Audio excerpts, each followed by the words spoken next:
दुनिया भर में आर्थिक संकट है, मगर एफडीआई इनफ्लो सबसे ज्यादा भारत में है।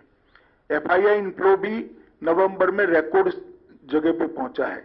आईटी सेक्टर का इन्वेस्टमेंट जो हो रहा है, इसका सबसे बड़ा फायदा हैदराबाद को हो रहा है।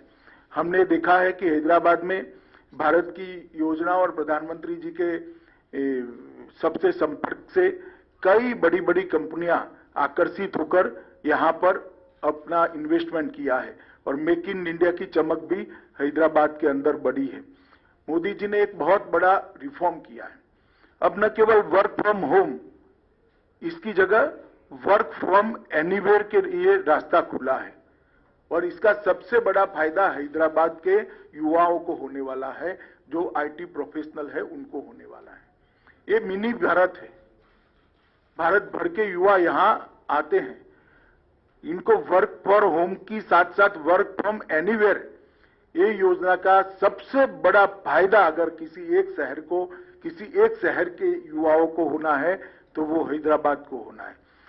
स्टार्टअप के लिए भी बहुत ध्यान दिया गया है। ढेर सारी प्रायोरिटी में डिटेल में जाना नहीं चाहता, मगर स्टार्टअप को मोदी जी ने खुद एक थ्रस्ट देकर एक नए उद्यमियों के लिए एक बहुत बड़ा प्लेटफॉर्म तैयार किया है। इसका भी सबसे बड़ा फायदा हैदराबाद को होने वाला है। स्टार्टअप्स के लिए व्यापार में आसानी हो, इसके लिए एक नया बिजनेस फ्रेंडली इकोसिस्टम तैयार कर बहुत तेजी से इस पर आगे बढ़े। ईज ऑफ डूइंग बिजनेस के अंदर भारत ने ग्लोबल रैंकिंग में बहुत बड़ी जंप लगाई है और इसके साथ साथ इनोवेशन इंडेक्स में भी हमारी रैंकिंग बहुत बेहतर हुई है। मित्रों, ये सबके कारण हैदराबाद जो मिनी भारत है, मिनी इंडिया है, इसके युवा प्रोफेशनलस को बहुत, उनके लिए एक क्षितिज बहुत बड़ी खुली है और इसका फायदा हो रहा है। मित्रों, मैं अंत में इतना ही कहना चाहता हूं कि मेरे साथ हमारे प्रदेश का नेतृत्व बैठा है।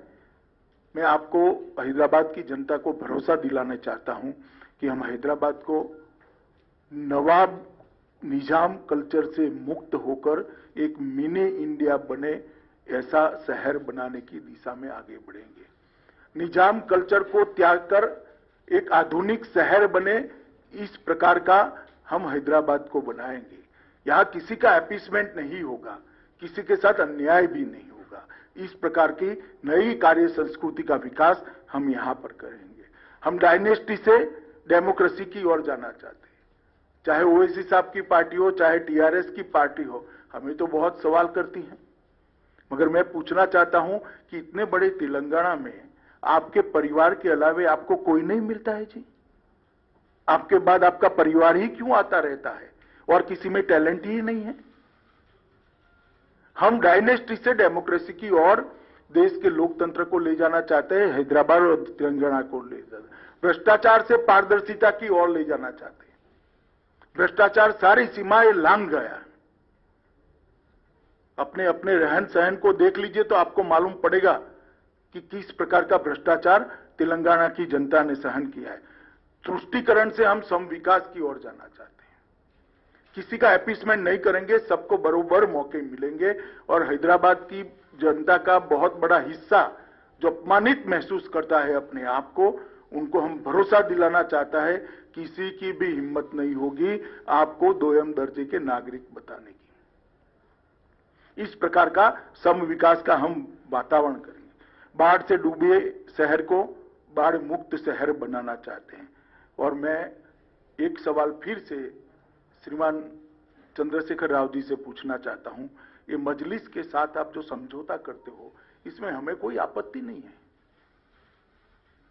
कोई आपत्ति नहीं, कर सकता है लोकतंत्र में कोई भी व्यक्ति किसी के साथ भी जाता है, मगर गुप्त समझौता क्यों करते हो? इतनी हिम्मत क्यों नहीं है कि मजलिस के साथ खुलेआम सीट शेयरिंग कर लड़े? एक कमरे के अंदर इलू इलू कर आप सीटें बांटते हो।